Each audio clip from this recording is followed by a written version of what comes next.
Bien, vamos a orar para dar inicio. Señor, te damos gracias en esta mañana por tu verdad, por tu amor. Gracias por tu bondad. Gracias por tu palabra. Señor, que es la que transforma nuestras vidas, es la que tu Espíritu Santo utiliza para traer verdad y convicción, Señor, en nuestros corazones, para traer corrección, exhortación y arrepentimiento en nuestras vidas. Ponemos en tus manos este tiempo en donde vamos a estudiar tu palabra, para que seas tú, Señor, quien nos guíes a toda verdad, que seas tú quien guíes y dirijas, Señor, este tiempo, trayendo, Señor, ánimo a nuestra vida, trayendo exhortación, Señor, trayendo consuelo también. En el nombre de Cristo Jesús oramos. Amén y amén. Muy bien, estamos llegando al final del libro de la primera carta de Corintios. Estamos en el capítulo 16. Hoy vamos a ver este capítulo y sin antes recapitular de manera general. La carta de Primera Corintios es una carta que Pablo escribe para exhortar a la iglesia, para corregir las diferentes situaciones que han estado sucediendo dentro de la iglesia, y son entonces múltiples temas correctivos, tanto para el cristiano en sí, pero también para el liderazgo de la iglesia. ¿Por qué? Bueno, había temas de división primeramente dentro de la iglesia. Algunos estaban solamente, querían escuchar a Apolos, otros solamente a Pedro, otros solamente a Pablo, y había un grupo especial también que solamente se dedicaban a decir que ellos no se iban a involucrar con la iglesia, sino que solamente lo que valía era su relación personal con Cristo. Y es curioso porque estos mismos grupos los vemos el día de hoy, pero con diferentes nombres, ¿verdad? Los vemos a través de las diferentes denominaciones, diferentes congregaciones, y muy importante es que hay otro grupo que simplemente no se congregan, no tienen este tiempo de coinonía, de comunidad con la iglesia, pensando en que lo más importante solamente es su relación con Cristo y ya. Pero si verdaderamente esto fuese completamente bíblico y fuese lo esencial y lo principal, entonces de lo contrario, Cristo no hubiera instruido a sus discípulos a discipular y a que la iglesia creciera como comunidad. Entonces, la dirección del Señor es que todos podamos congregarnos y pertenecer a un lugar. Y esto no es que usted lo va a limitar de andar y de poder tener libertad en el Señor. No, por lo contrario. El Señor ha creado la iglesia, ha construido su iglesia para que podamos tener recursos de apoyo, de consuelo, de ánimo y poner en práctica el amor de Dios unos con otros, dando a entender de que somos parte de un mismo cuerpo y cada miembro del cuerpo se necesita con el otro. Si hay una basura que entra al ojo, ¿qué pasa si no tuviésemos la mano, el dedo? No podríamos como sacar esa basura de nuestro ojo. Entonces, este ejemplo ilustra específicamente la necesidad que tenemos de poder pertenecer al cuerpo. Sí, la iglesia son las personas, pero el Señor ha instruido también el congregarnos, el reunirnos como cuerpo de Cristo, porque es esencial también para la vida del creyente.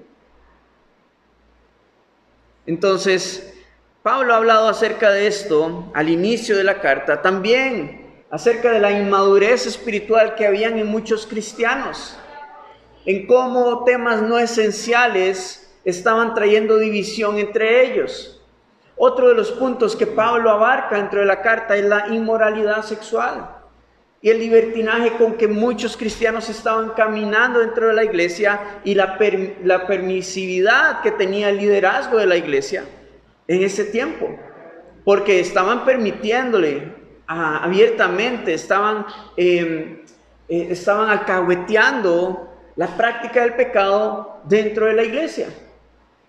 Y estaban permitiendo que la influencia cultural llegar a tocar la vida cristiana o la vida cotidiana del cristiano dentro de la iglesia. Entonces Pablo también exhorta acerca de esto y corrige esto y les instruye. Y creo que este es el patrón más importante en toda la carta.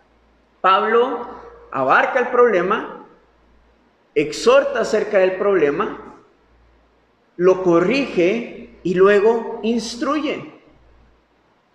Porque ¿cuántas veces hemos llegado a un lugar en donde solamente las personas se dedican a juzgar, a señalar, pero nada más?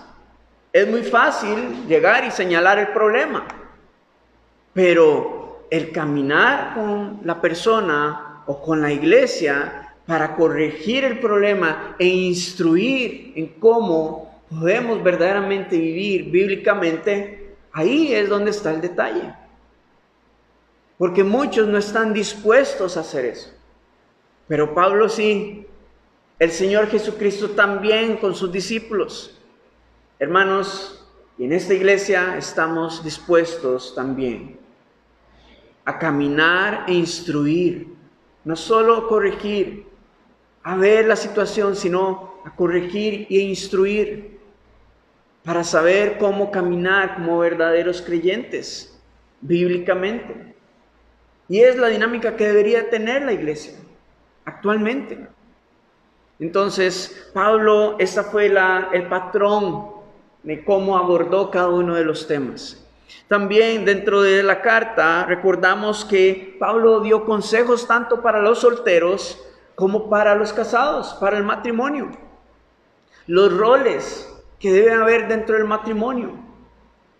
También abarcó temas acerca de la Santa Cena, porque había un desorden en la comunidad cuando hacían el banquete de amor, cuando la iglesia tenía el tiempo compartido de la cena, del banquete, y eventualmente la Santa Cena. Había un desorden. Algunos llegaban al tiempo de la Santa Cena ya ebrios, porque no sabían cómo era la dinámica del banquete de amor. Pensaban que solamente era abotagarse de comida y de vino y etcétera, cuando otros quedaban con hambre. Entonces Pablo corrigió esto también e instruyó en cómo verdaderamente debe de practicarse la Santa Cena. Ahora, Pablo alabó también los dones espirituales. Capítulos 12, 13 y 14, Pablo habló acerca de los dones espirituales, alabó cómo la iglesia estaba ejerciendo los dones espirituales, pero también los instruyó para que tuviesen el uso correcto de los dones del Espíritu. Anteriormente, recién terminamos de estudiar el capítulo 15, en donde Pablo habla y expone acerca de la resurrección de entre los muertos. Porque habían incrédulos y escépticos dentro de la iglesia que no creían en la resurrección de los muertos. Y vimos que por cuestiones culturales, muchos romanos o greco-romanos no creían en la resurrección de los muertos. Por lo tanto, Pablo entonces expuso acerca de esto y puso un precedente, y ese precedente fue nuestro Señor Jesucristo, quien anticipa a través de su resurrección la resurrección de toda la humanidad que ha muerto. Y este punto es muy importante porque Pablo expuso esto para que todos aquellos cristianos comprendieran la importancia de creer en la resurrección de Jesús. Porque sin resurrección, entonces no hay validez de toda la obra de Cristo. La resurrección es el sello que garantiza que toda la obra de Jesucristo es real y es verdadera. Es lo que verdaderamente nos garantiza su divinidad. La resurrección. Entonces, Pablo habla acerca del precedente, de que nuestro Señor resucita como la primicia de lo que sucederá más adelante, donde todos resucitarán. Algunos resucitarán para vida y otros resucitarán para condenación eterna. Los que resucitarán para vida lo harán en el tiempo del arrebatamiento de la iglesia y durante el tiempo de la segunda venida de Cristo.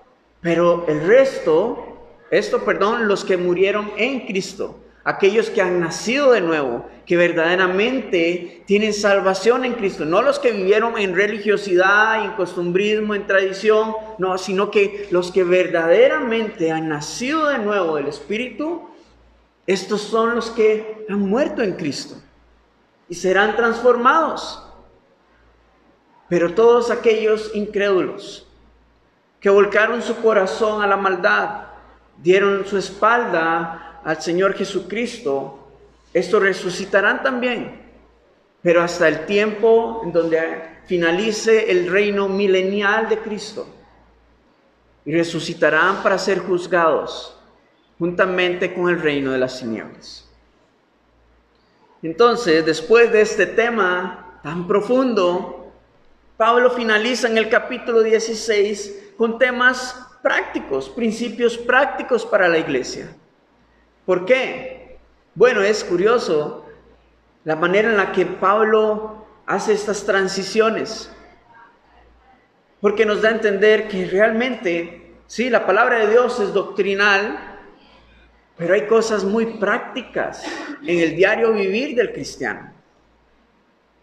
Y en esta transición podemos ver cómo Pablo tiene su mirada puesta en la gloria eterna, en la esperanza que nos acontecerá a todos los que estamos en Cristo, pero luego hace la transición al presente inmediato, diciéndoles o dando a entender que, mantengamos nuestra mirada puesta en Cristo y en el futuro glorioso que nos espera, pero vivamos el presente inmediato, de manera práctica.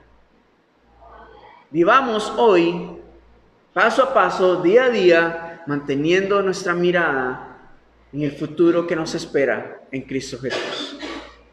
Y esto, ¿saben?, nos ayuda a mantener los pies puestos sobre la tierra y estar velando, estar atentos, que verdaderamente el Señor quiere guiar nuestros pasos. Y que no es todo el Señor vendrá y ya no es postergar, es tomar las decisiones que tengamos que tomar el día de hoy, día con día. Y esto es lo que vamos a ir viendo poco a poco conforme avancemos en este capítulo 16. Iniciamos en el versículo 1. Dice: en cuanto a la ofrenda para los santos, haced vosotros también de la manera que ordené en las iglesias de Galacia. Cada primer día de la semana, cada uno de vosotros ponga aparte algo, según haya prosperado, guardándolo para que cuando yo llegue no se recojan entonces ofrendas. Y cuando haya llegado a quienes hubiereis designado por carta, a estos enviaré para que lleven vuestro donativo a Jerusalén. Y si fuere propio que yo también vaya, irán conmigo. Pablo está hablando acerca de una ofrenda excepcional acá. Para poder comprender el contexto, vamos a ir a Hechos, capítulo 11.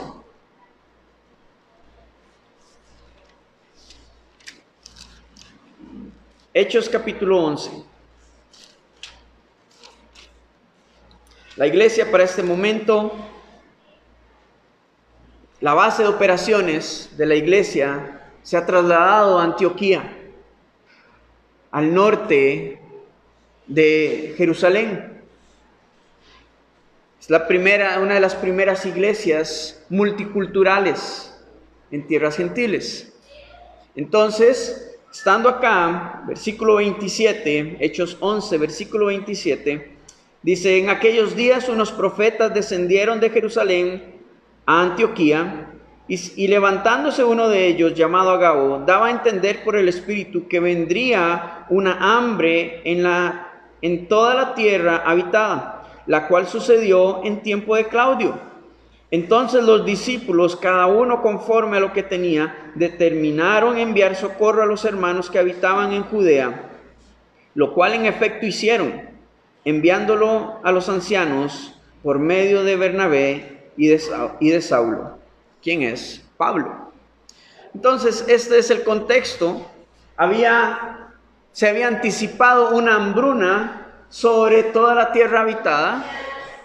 Y dentro de esta hambruna, o añadiéndole a esto, resulta que en Jerusalén muchos cristianos estaban siendo boicoteados por aquellos judíos enemigos de la iglesia, ya que muchos cristianos o muchos que habían venido a Cristo, de aquellos judíos, servían antes en el templo o alrededores del templo. Por lo tanto, el templo era dominado, era gobernado por los saduceos, quienes no creían en la resurrección de los muertos. Entonces, tras de que ellos habían vuelto su corazón a Cristo, ellos anunciaban y creían en la resurrección de los muertos. Entonces, por lo tanto, muchos cristianos comenzaron a perder sus empleos. Entonces, no bastaba la hambruna nada más, sino que ahora también aumentó el desempleo entre los cristianos de la iglesia en Jerusalén. Por lo tanto, entonces, la iglesia se activa, no solo a orar, ay, están en necesidad, vamos a orar por ellos. No, sino que también oran, pero también se mueven de una manera práctica para poder responder a la necesidad. Y este mensaje, entonces, Pablo es el que comienza a distribuir a cada una de las iglesias. Y algo importante con esto es que en el versículo 1 Pablo dice, acá en 1 Corintios 16, el versículo 1 dice que haced también vosotros de la manera que ordené en las iglesias de Galacia. O sea, el mensaje ha sido el mismo, no ha sido manipulado, él no ha tratado de influenciar en la parte emocional, sino que simplemente ha expuesto la necesidad que hay tal y como está. Confiando en la generosidad del cristiano, confiando en el amor ágape de Dios que habita en cada corazón del creyente, comprendiendo de que no es por manipulación, no es por enriquecimiento, sino que hay una verdadera necesidad. Y es curioso también porque Pablo en Romanos capítulo 15, si no me equivoco, les dice a los gentiles cómo ellos han recibido el beneficio espiritual del pueblo judío. Porque la salvación, recuerden en los evangelios, Jesucristo le dice a la mujer samaritana, la salvación viene a través de los judíos. Y ellos han recibido entonces este beneficio espiritual, por lo tanto Pablo los anima a que respondan y a beneficiar al pueblo judío, a los cristianos en Jerusalén, con las cosas materiales, o sea, animándolos a que puedan apoyar a la iglesia en Jerusalén. ¿Sabe? Y esta misma fue la dinámica de la iglesia primitiva. La iglesia en Jerusalén, en el principio, en los primeros capítulos del libro de Hechos, nos habla acerca de cómo todos tenían en común todas las cosas, y los que estaban en necesidad eran abrazados, acuerpados por los otros hermanos en Cristo, y ninguno entonces tenía necesidades, pues. Entonces, este mismo principio de generosidad ahora se ha ampliado y ha escalado de una manera magna, porque ahora son todas las iglesias gentiles buscando cómo poder apoyar a la iglesia en Jerusalén. Y a través de las cartas de Pablo nos damos cuenta que muchas de las iglesias enviaron esta ofrenda. Pablo no fue el único que tenía en su poder o que llegaban a donde él las ofrendas. Y esto nos muestra integridad también en el sistema financiero de la iglesia. Pablo no era el único que tenía influencia sobre esto, sino que las iglesias enviaban personas de confianza para que fuesen y acompañaran a Pablo para llevar esta ofrenda, la cual finalmente, al final del tercer viaje de Pablo, llega a Jerusalén. Entonces esto nos habla acerca de integridad en la manera en la que se manejaron las finanzas de la iglesia. Y es un ejemplo para nosotros hoy. También, para que la iglesia pueda manejar las finanzas de manera íntegra, responsable. Porque al fin y al cabo, los recursos son el Señor quien los provee. por medio de cada uno de nosotros. Ahora, Pablo en versículo 2 instruye en cómo se va a recolectar esta ofrenda especial. Dice, cada primer día de la semana, ¿quiénes? Cada uno de vosotros, ¿qué van a hacer? Pongan aparte algo, según haya prosperado. O sea, conforme a la capacidad de cada uno. No es una exigencia, no es que se les va a juzgar, no es un trueque con Dios, no es una negociación de que, Señor, si yo te doy tanto, tú me vas a devolver. Para nada, el Señor nos ha dado incansablemente, desmedidamente, abundantemente, y no espera que nosotros retribuyamos a eso. Nos lo ha dado por gracia, por amor, simplemente. Y el mayor ejemplo de esto ha sido su Hijo, que lo entregó para el perdón de nuestros pecados. Por lo tanto, la manera en la que cada uno de la iglesia va a responder es un trato personal con el Señor. Tiene que ser de manera voluntaria. Tiene que ser por convicción. Y en 2 de Corintios, Pablo también toca este tema y le añade diciéndole, cada uno de conforme propuso en su corazón. No por necesidad, sino con gozo y alegría. Porque de esto se trata. Pablo está hablando acerca de una necesidad especial, para una ofrenda excepcional. Pero el mismo principio se aplica para nuestra vida hoy, respecto a las ofrendas. Que se ha distorsionado el concepto y el principio, sí, lastimosamente, en muchas iglesias. Se ha dañado el testimonio de la iglesia por la avaricia, por la vanidad, por el orgullo y por la falsa doctrina. Pero vemos en la Escritura cómo es realmente, cómo funciona el sistema de ofrendas, como el Señor lo ha establecido para la iglesia. No es por cantidades, es por la disposición de nuestro corazón. Y hay bendición en eso. No es un trueque con el Señor, sino que el Señor nos bendice. Porque muchas veces, conforme prosperamos, es porque el Señor está gestando algo y quiere involucrarnos en su obra para que Él sea exaltado y glorificado en todo. Entonces no se trata de llenar nuestras arcas y tener ahorros y cuentas de ahorros, porque al final, si el Señor viene, todo pasará. Pero cuando el Señor nos quiere involucrar en su obra, Él prospera. Y no estoy hablando solamente de su obra acá en la congregación, en la iglesia, sino que muchas veces el Señor nos va a mover para apoyar a alguien que está en necesidad. Ahora, hay algo muy importante con esto, hay que tener discernimiento del Espíritu. Hay que tener entendimiento y convicción del Espíritu para no ser, hay una palabra, para no ser mano libre, para no dar ahí conforme a cualquier necesidad, y sí voy pensando en que el Señor nos va a bendecir. El Señor, muchas veces el Señor no está dirigiendo para que des. Y a veces lo hacemos y el Señor nos corrige. Entonces, hasta en esas cosas hay que tener dirección del Señor. Que el Señor nos guíe con su discernimiento de espíritu.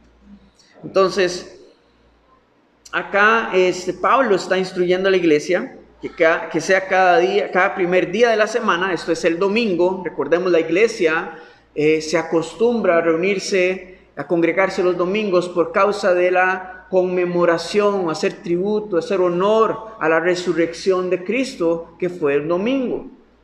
Entonces, a partir de ahí, la tradición de la iglesia cristiana es reunirse los domingos. Cada uno de vosotros ponga aparte algo según haya prosperado, o sea, según su capacidad, guardándolo, para que cuando yo llegue no se recojan entonces ofrendas. Porque Pablo está evitando que cuando él llegue a la ciudad de Corinto, no tenga que hablar acerca de esta misma situación. y no se vean impulsados, que no sean impulsivos al momento de dar, sino que lo avisa con tiempo al liderazgo para que transmitan el mensaje y que cada uno examine su vida, su corazón y proponga en su corazón cómo quiere apoyar a la iglesia en Jerusalén. Que no sea solo en oración, sino que también de manera práctica. Y Pablo está evitando esto, que él sea la influencia, porque eso es lo que ha sucedido con muchos ministros de la iglesia. Quieren influenciar sobre la iglesia respecto a este tema y por eso es que se ha distorsionado el mensaje y hasta ellos mismos les ha hecho mal.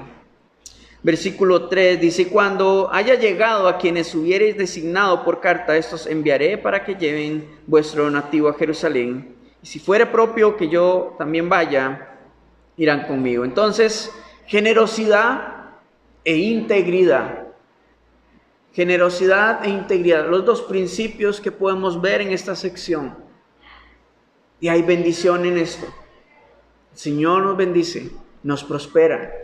No porque demos, sino porque nos invita a involucrarnos en su obra. Y es porque quiere usarnos como instrumentos para su gloria.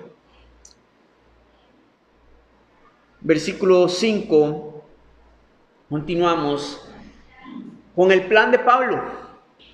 Iré a vosotros cuando haya pasado por Macedonia, pues por Macedonia tengo que pasar. Y podrá ser que me quede con vosotros o aún pase el invierno, para que vosotros me encaminéis a donde haya de ir. Porque no quiero veros ahora de paso, pues espero estar con vosotros algún tiempo, si el Señor lo permite.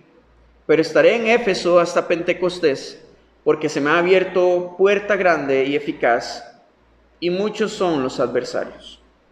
Entonces, del versículo 5 al 7, tenemos el plan de Pablo, lo está transmitiendo a la iglesia. Yo quiero ir a ustedes, pero primero voy a ir a recorrer las otras iglesias en Macedonia, y luego voy a venir a Corinto.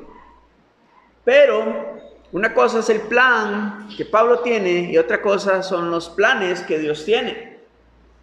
Porque le va a alterar el orden. Porque lastimosamente, después de escribir esta carta, poco tiempo después, Pablo viaja a Corinto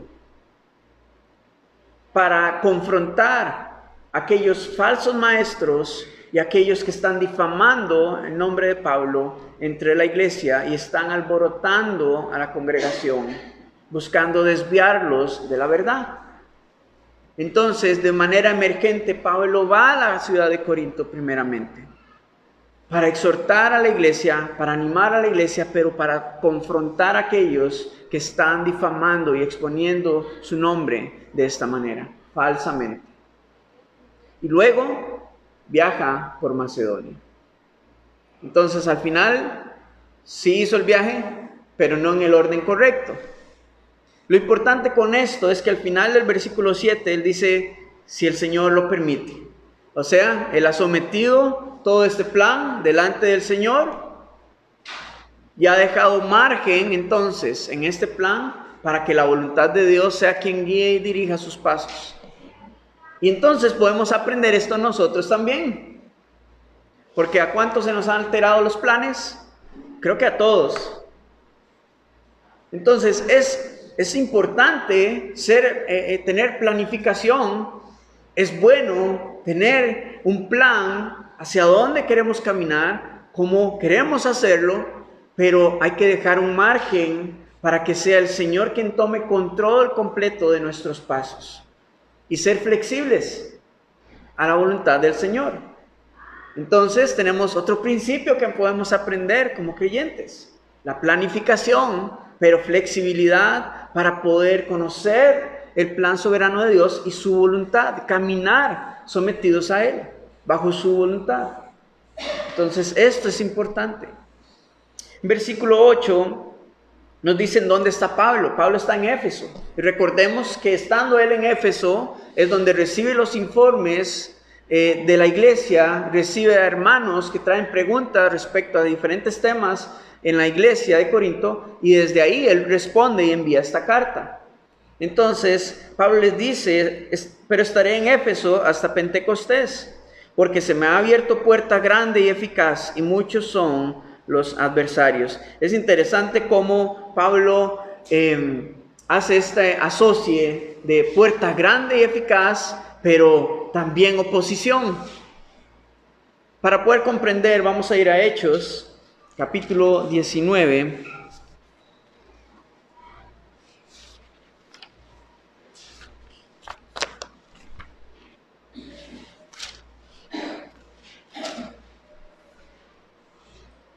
Hechos capítulo 19. Vamos a leer a partir del versículo 8. Dice, y entrando Pablo en la sinagoga, habló con denuedo por espacio de 3 meses, discutiendo y persuadiendo acerca del reino de Dios. Pero endureciéndose algunos y no creyendo, maldiciendo el camino, que era como se les llamaba a los cristianos, delante de la multitud, se apartó Pablo de ellos y separó a los discípulos, discutiendo cada día en la escuela de uno llamado Tirano. O sea, Pablo separó a todos aquellos que verdaderamente querían ser discipulados, que verdaderamente querían conocer y tenían hambre de la palabra de Dios. Entonces buscaron un lugar y este hombre, Tirano, abre las puertas de la escuela, una escuela pública.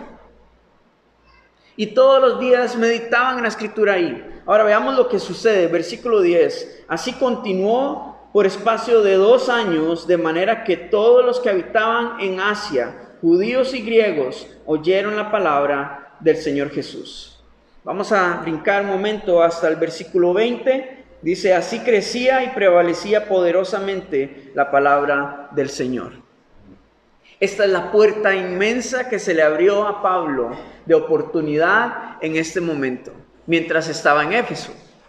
Ahora, estando ahí en esta ciudad, dice que todos los de Asia Menor venían, todos aquellos que antes peregrinaban para venir al templo de la diosa Diana de los Efesios, ahora están peregrinando, pero para escuchar el Evangelio, para ser instruidos en la palabra de Dios y para poder ser discipulados.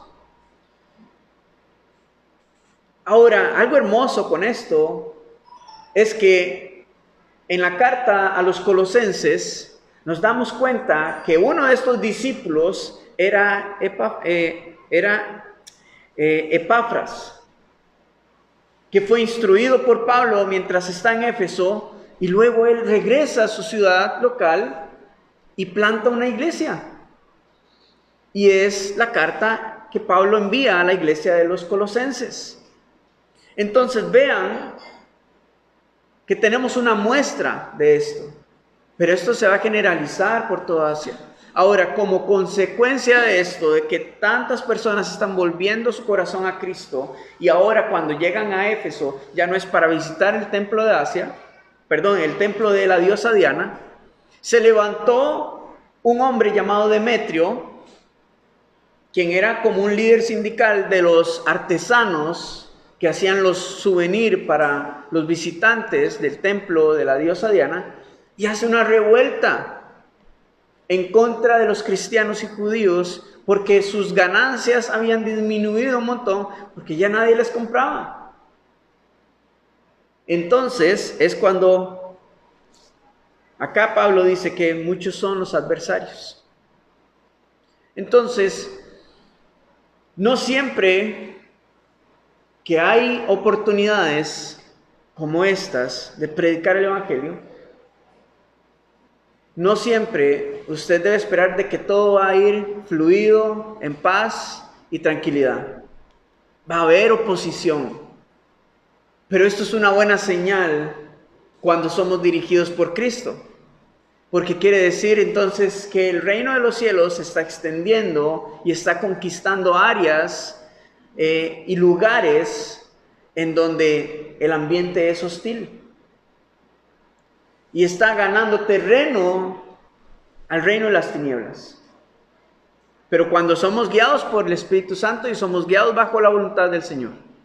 Porque muchas veces también cuando no somos guiados por el Señor y tenemos muy buenas ideas y buena disposición y viene la oposición, es más bien una advertencia del Señor para que nos detengamos. Por eso es necesario que tener esta relación con el Señor y que su Espíritu sea quien nos dé el discernimiento para saber cuántos pasos hacia adelante, por dónde debemos de ir, que sea Él quien guíe nuestro camino.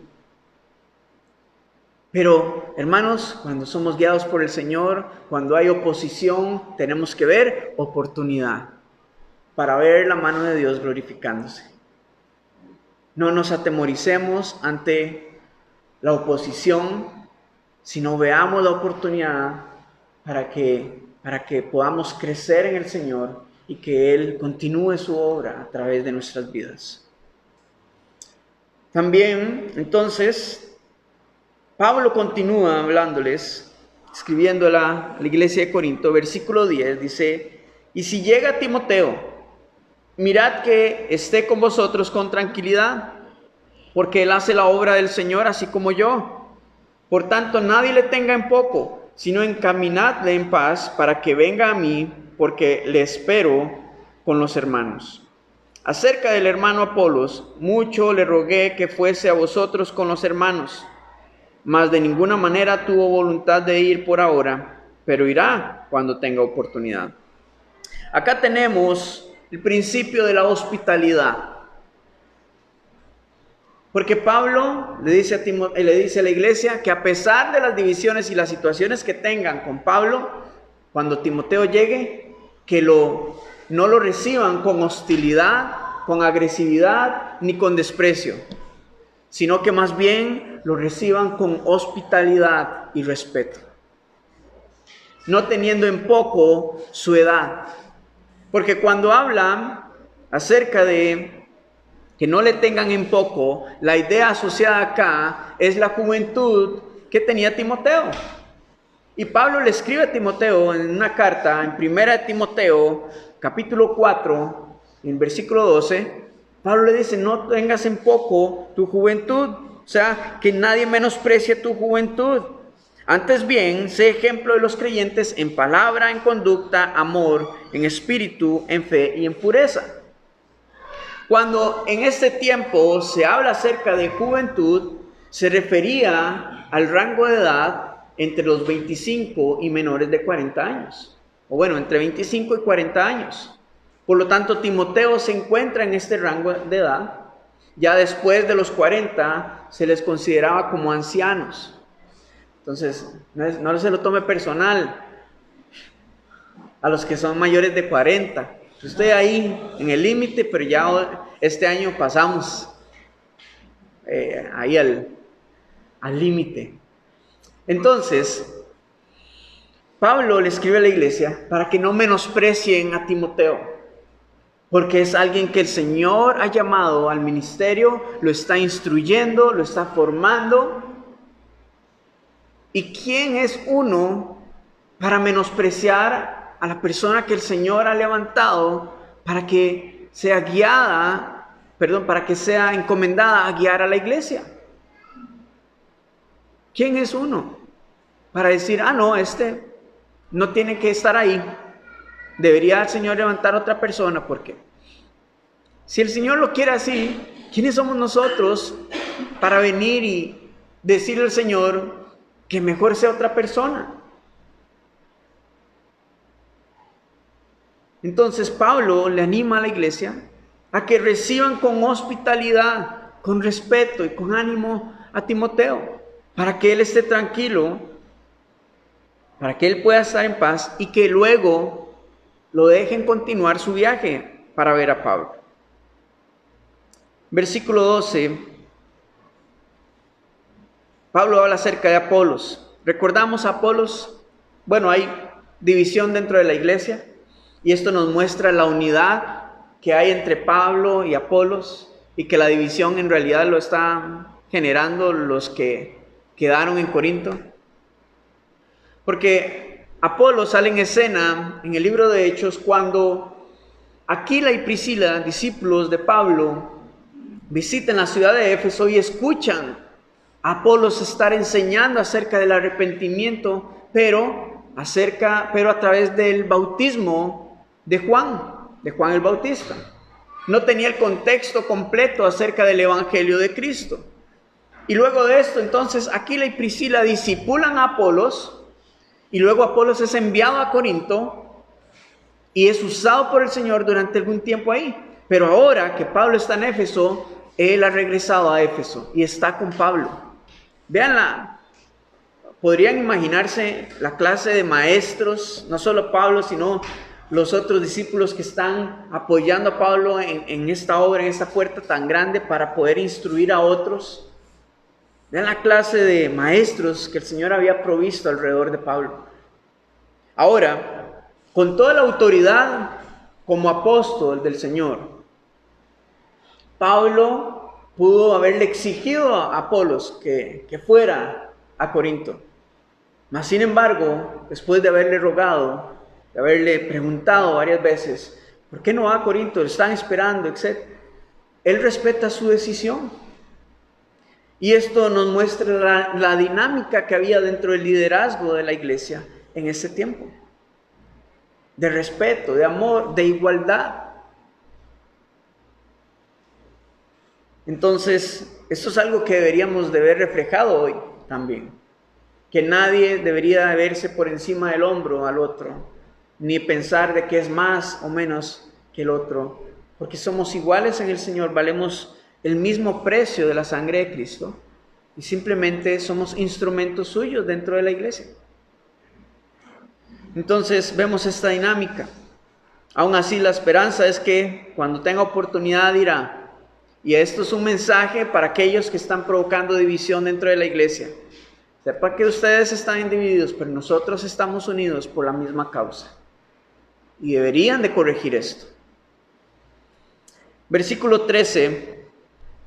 Comenzamos a ver la recta final de la carta con algunos principios cotidianos de aplicación para la iglesia. Dice: velad, estad firmes en la fe, portaos varonilmente y esforzaos. Todas vuestras cosas sean hechas con amor.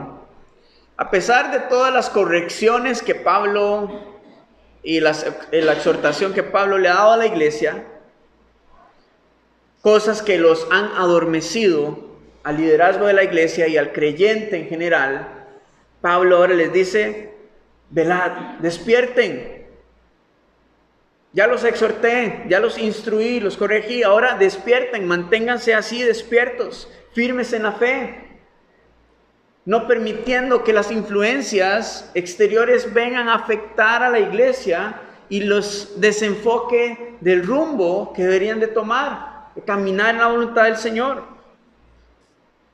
Y cuando habla acerca de portados varonilmente, es que se porten con valor, que permanezcan firmes, que sean valientes y que continúen esforzándose en el Señor y manteniéndose ahí en su fe, creciendo en el conocimiento de la Escritura y en su relación con Dios.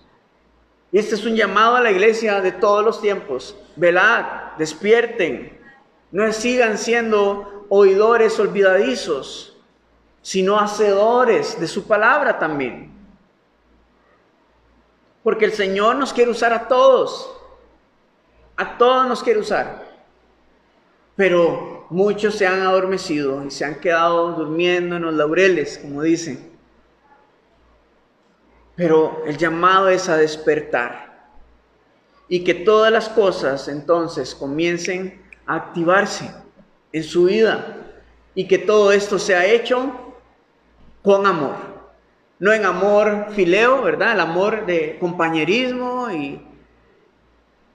sino que en el amor de Dios, en el amor ágape de Dios. Y ya Pablo en el capítulo 13 dio el parámetro de cuál es el estándar del amor de Dios, con el cual todos tienen que amarse unos a otros, todos tienen que exhortarse unos a otros, todos tienen que consolarse unos a otros dentro del amor ágape de Dios. Porque aquí lo que Pablo está resumiendo es, en pocas palabras, en 2 versículos, todas las problemáticas y situaciones que hay en la iglesia: despierten, pórtense con firmeza, con valor, con esfuerzo, corrijan lo que tengan que corregir, pero todas las cosas háganlas con amor. No porque, me regañaron, me exhortaron, no, porque si no, entonces después voy a perder la bendición del Señor, porque no, háganlo con amor, con agrado, con convicción en su vida, en su corazón, y corrija en su vida lo que tenga que corregir, pero no en sus fuerzas, sino en las fuerzas del Señor.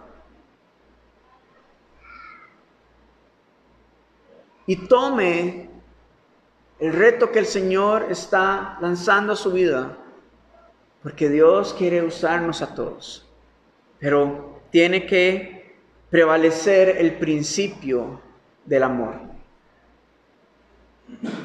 Podemos tener todos los dones del Espíritu funcionando, que si no hay amor, no valen nada, no funcionan para nada, pero el amor permanecerá para siempre. Entonces ese debe ser el fundamento de nuestra vida cristiana, el amor de Dios. Versículo 15, hermanos, ya sabéis que la familia de Estéfanas es las primicias de Acaya, y que ellos se han dedicado al servicio de los santos. Os ruego que os sujetéis a personas como ellos y a todos los que ayudan a trabajar. Me regocijo con la venida de Estéfanas, de Fortunato y de Acaico, pues ellos han suplido vuestra ausencia, porque confortaron mi espíritu y el vuestro. Reconoced pues a tales personas. A Estéfanas lo tenemos al principio de la carta, cuando Pablo les dio a conocer que los únicos a quienes él había bautizado era Estéfanas y su familia. Y aquí tenemos una familia ejemplar. 2 menciones, pero tenemos lo suficiente para reconocer una familia ejemplar. A un hombre ejemplar como Estéfanas.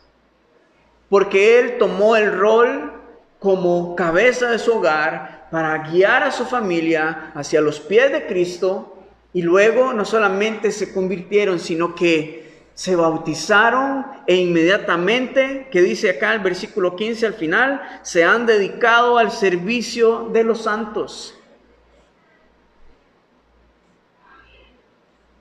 Yo y mi casa serviremos al Señor. Lo que dice la Escritura, y lo vemos respaldado testimonial y prácticamente en la familia de este hombre. ¿Qué estamos haciendo como hombres de familia? ¿Estamos liderando verdaderamente a nuestra familia a los pies del Señor, equipándolos con lo que ellos necesitan para enfrentar las diferentes situaciones de esta vida? Estamos tomando nuestro rol, porque esto es algo importante.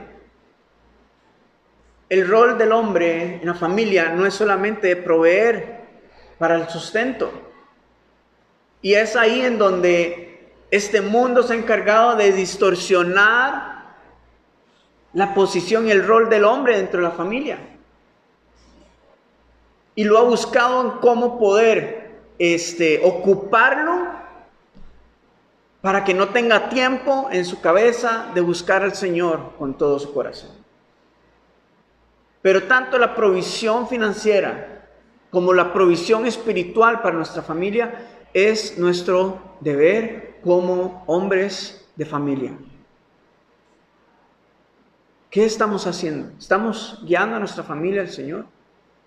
¿Estamos guiándolas para que podamos servir a los santos? O sea, servir a la iglesia.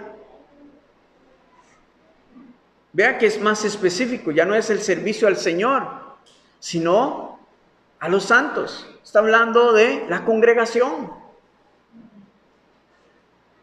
Entonces, el Señor nos ha dado el privilegio de ser padres, de ser esposos, no nada más como para estar acompañados, sino que también para cumplir una responsabilidad en el reino de los cielos, que es guiar a nuestra familia a los pies de Cristo, instruirlos y equipar a nuestras familias para el tiempo en el que vayan a rendir cuentas delante del Señor, que estén preparados y que no digan, no, es que a mí nadie me dijo. porque todo comienza en nuestro hogar. Todo comienza en nuestra casa. Y ante la ausencia de un esposo que cumple su rol espiritual dentro de la casa, ahí hay peligro. Hay peligro de división, de destrucción. Hay peligro de sobrecarga en la esposa, en la madre, de los roles que debe de cumplir el hombre. Y el enemigo se aprovecha de estas cosas para traer destrucción dentro de la familia. Entonces tenemos un ejemplo claro de cómo debe funcionar la familia cristiana.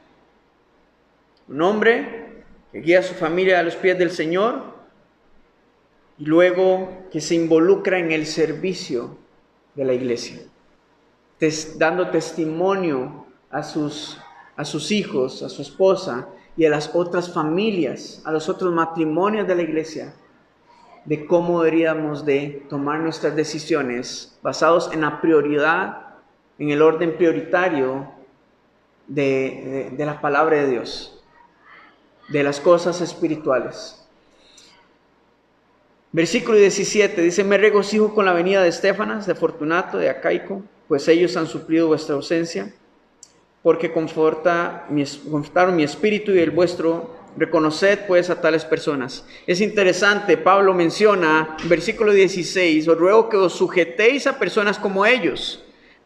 Pero al final del 18 dice: reconoced pues a tales personas. Quiere decir que había desprecio, había irrespeto y menosprecio para estas familias, para estos hombres que estaban cumpliendo su responsabilidad. Así que no sienta que, o no vaya a ver como extraño el hecho de que afuera muchos señalen la manera en la que estamos discipulando a nuestras familias. Pero Pablo les dice incluso a los de la misma iglesia, porque muchas veces seremos atacados dentro de la misma iglesia por mismos hermanos en Cristo. Pablo les dice: os ruego que os sujetéis, o sea, vean el ejemplo, tienen la autoridad espiritual porque están haciendo y cumpliendo lo que verdaderamente les ha sido encomendado. Sométanse a ellos, vean el buen ejemplo, no los menosprecien. Reconoced que están haciendo verdaderamente un buen trabajo y más bien anímelos y toma ejemplo para usted, para su vida, de cómo debería funcionar la familia cristiana. Y donde no hay un hombre de familia, donde no hay un esposo, el Señor suple ese lugar porque Él es nuestro buen Padre. Él es el esposo por excelencia. Más bien, nosotros como esposos tenemos una carga inmensa de imitar a Cristo en todo. Así que, esposas, madres, perdónennos y extiéndanos la gracia y la misericordia, porque qué difícil es poder imitar a Cristo en todo, en cómo amar a nuestras esposas y a nuestras familias. Pero el Señor tiene misericordia y Él es nuestra fortaleza. Versículo 19: las iglesias de Asia os saludan. Aquila y Priscila, con la iglesia que está en su casa, os saludan mucho en el Señor. Os saludan todos los hermanos, saludados los unos a los otros con ósculo santo. Voy a empezar de atrás hacia adelante. Perdón, de la última parte que leímos. El ósculo santo era una tradición cultural dentro de esta zona grecorromana, dentro de los judíos también. Y este ósculo santo es un beso en la mejilla, en ambas mejillas, que principalmente el propósito de esto era hacer sentir bienvenida a la persona, ser hospitalario con las personas. Entonces, esto es un ánimo para nosotros hoy en la iglesia, a por qué es que nos saludamos unos a otros, nos damos un apretón de manos, nos saludamos, porque queremos ser familia y sentirnos bienvenidos unos a otros. Ese es el propósito. Ahora, Dios es tan bueno que de nuevo nos muestra ejemplos de cómo debe funcionar un matrimonio cristiano. Aquila y Priscila conocieron a Pablo después de haber sido expulsados de Roma. Conocieron a Pablo en la ciudad de Corinto. Ellos trabajan haciendo tiendas y así es como conocen y comparten con Pablo, y a partir de ese momento comienzan a ser instruidos y discipulados por Pablo y comienzan a seguir y se involucran en la obra que el Señor está haciendo con él. Ahora se han establecido en Éfeso y a pesar de que trabajan todos los días haciendo tiendas, aún así ellos abren su casa para que la iglesia se establezca y crezca, y otras personas de su comunidad que tal vez desconocen del Señor puedan ser expuestos a la verdad del Evangelio. Esto es un ejemplo de que cuando hay argumentos y pretextos delante de lo que nos dice la Escritura, la verdad es que todos esos argumentos y pretextos se caen. No son válidos.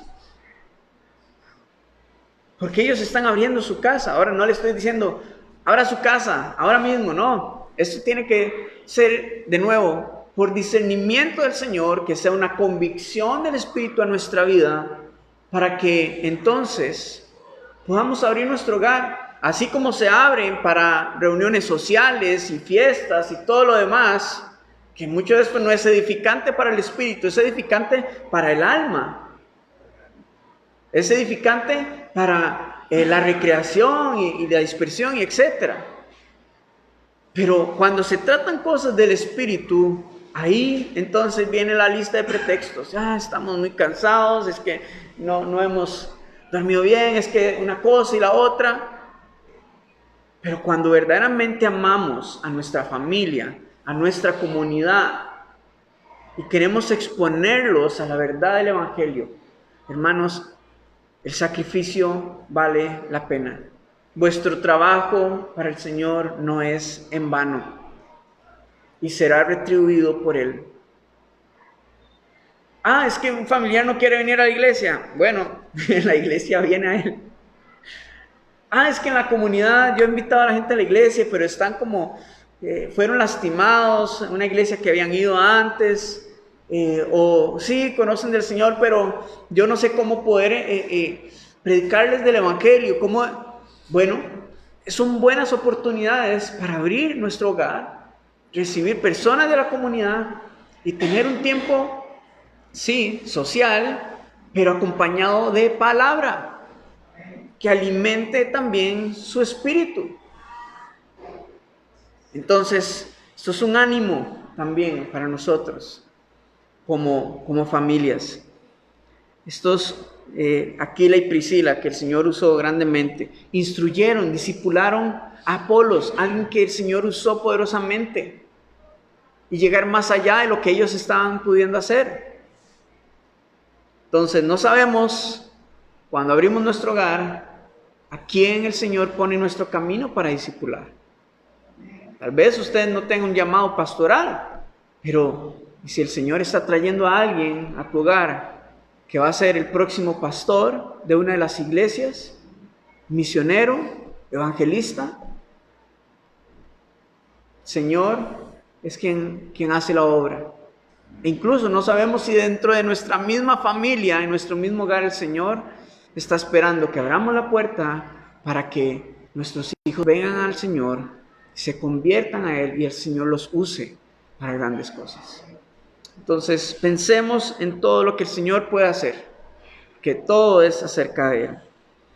Versículo 21. Yo, Pablo, os escribo esta salutación de mi propia mano. El que no amare al Señor Jesucristo sea anatema. El Señor viene. La gracia del Señor Jesucristo esté con vosotros. Mi amor en Cristo Jesús